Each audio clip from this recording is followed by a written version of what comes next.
Selamat pagi anak-anak P4, ketemu lagi dengan Miss Golda di dalam pembelajaran tematik. Hari ini kita belajar tentang sumber daya alam ya, bagian yang kedua, kemudian juga hak dan kewajiban melestarikan sumber daya alam. Mari disimak anak-anak. Tujuan pembelajaran kita kali ini adalah siswa mampu mengidentifikasi sumber daya alam, hayati dan non-hayati. Siswa mampu memahami hak dan kewajiban terhadap sumber daya alam. Siswa mampu memahami usaha-usaha pelestarian sumber daya alam. Siswa mampu memahami akibat tidak dilaksanakan kewajiban melestarikan sumber daya alam. Nah, sumber daya alam ya diketahui adalah segala sesuatu yang ada di alam dan dapat digunakan untuk memenuhi kebutuhan manusia. Ini sudah pernah Miss Golda jelaskan di sumber daya alam sebelumnya. Nah, pada pembelajaran sumber daya alam sebelumnya, kita sudah mempelajari sumber daya alam yang dapat diperbaharui dan sumber daya alam yang tidak dapat diperbaharui. Sekarang kita akan mempelajari sumber daya alam hayati dan non-hayati. Nah, mari disimak anak-anak. Sumber daya alam hayati. Hayati artinya hidup. Biotik artinya makhluk hidup. Jadi bisa dikatakan sumber daya alam hayati adalah sumber daya alam yang asalnya dari makhluk hidup atau biotik. Contoh, ya tumbuhan, hewan, dan jamur. Tumbuhan ada sayur-sayuran, buah-buahan, jagung, padi, rumput laut. Kemudian kalau hewan ada daging ayam, ya, daging sapi, telur, dan ikan. Kemudian ada jamur juga, jamur tiram, jamur kancing, jamur enoki yang dapat kita konsumsi ya, yang dapat kita makan. Nah, ini gambar contoh-contoh sumber daya alam hayati. Nah, sumber daya alam non-hayati. Non-hayati artinya tidak hidup, ya. Non, tidak. Hayati, hidup. Jadi tidak hidup. Abiotik, benda tidak hidup artinya, ya. Atau bisa disebut benda mati. Jadi, dapat dikatakan sumber daya alam non-hayati adalah sumber daya alam yang asalnya dari benda tidak hidup, abiotik. Contoh, ya. Sumber daya alam non hayati. Diperhatikan di situ ya, ada emas ya, ada perak, ada matahari, air ya, minyak bumi, batu bara ya, hasil-hasil tambang, gas, besi ya. Nah, kita lanjutkan. Manfaat sumber daya alam. Nah, dikatakan manfaat sumber daya alam itu yang pertama hewan ya, ternak, unggas ya, atau bisa disebut sebagai ayam dan bebek, dan juga ada ikan dapat dimanfaatkan dagingnya sebagai sumber lauk pauk. Kemudian kuda dapat dimanfaatkan tenaganya sebagai penarik delman. Yang ketiga, kerbau dapat dimanfaatkan tenaganya untuk membajak sawah. Nah, kemudian lanjut. Tumbuhan seperti padi, jagung, dan sagu dapat dimanfaatkan sebagai bahan makanan, yaitu makanan pokok. Kayu dari pepohonan di hutan dapat dimanfaatkan menjadi kertas dan berbagai perabot rumah tangga. Kunyit, kencur, daun sirih, dan jahe dimanfaatkan sebagai obat-obatan. Bayam, wortel, dan kacang panjang dimanfaatkan sebagai bahan makanan sayur-sayuran. Hasil perkebunan kopi dan teh dimanfaatkan sebagai bahan minuman. Tanah dapat digunakan untuk lahan pertanian, peternakan, pertambangan, dan pemukiman penduduk. Tebu dimanfaatkan sebagai pembuatan gula pasir. Kemudian barang-barang tambang seperti minyak bumi dan batu bara dimanfaatkan sebagai bahan bakar. Ya, bauksit ya digunakan sebagai bahan baku aluminium, ya. Kemudian besi digunakan untuk membuat kerangka bangunan dan peralatan rumah tangga.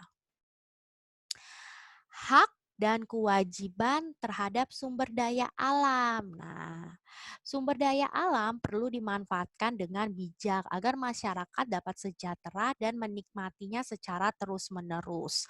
Untuk mewujudkannya, kita perlu mengetahui dan menjalankan hak beserta kewajiban terhadap sumber daya alam tersebut. Ya, kita bahas yang pertama adalah hak yang kita peroleh dari sumber daya alam, yaitu memanfaatkan hasil pertanian sebagai bahan makanan. Kedua, menikmati keindahan sumber daya alam. Yang ketiga, memanfaatkan bahan bakar minyak. Yang keempat, memanfaatkan air untuk keperluan minum, mencuci, dan mandi. Yang kelima, memanfaatkan kayu untuk bahan bangunan, bahan baku pembuatan mebel, serta bahan baku pembuatan buku dan pensil. Kemudian masuk yang kedua, kewajiban terhadap sumber daya alam, ya. Kewajiban kita adalah membudidayakan tanaman pertanian dengan baik, ya.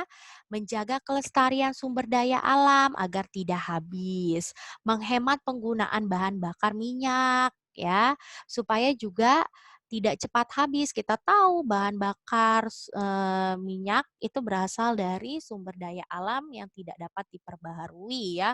Jadi harus menunggu ratusan tahun untuk dapat memperolehnya. Makanya kita harus menghemat, ya, penggunaan bahan bakar minyak.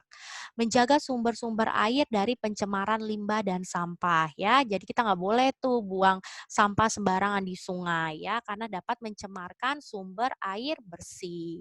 Melestarikan tumbuhan penghasil kayu dengan cara menerapkan sistem tebang pilih dan reboisasi, ya.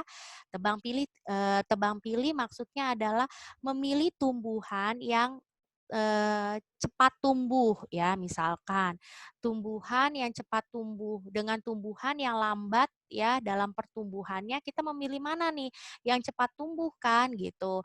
Kenapa? Karena kalau yang lambat itu sistem melestarikannya susah gitu, ya. Jadi diharapkan untuk tidak ditebang. Tetapi kalau tumbuhan yang cepat tumbuhnya, ya, bisa untuk ditebang, kemudian ditanam kembali, ya, dengan reboisasi penanaman kembali, ya.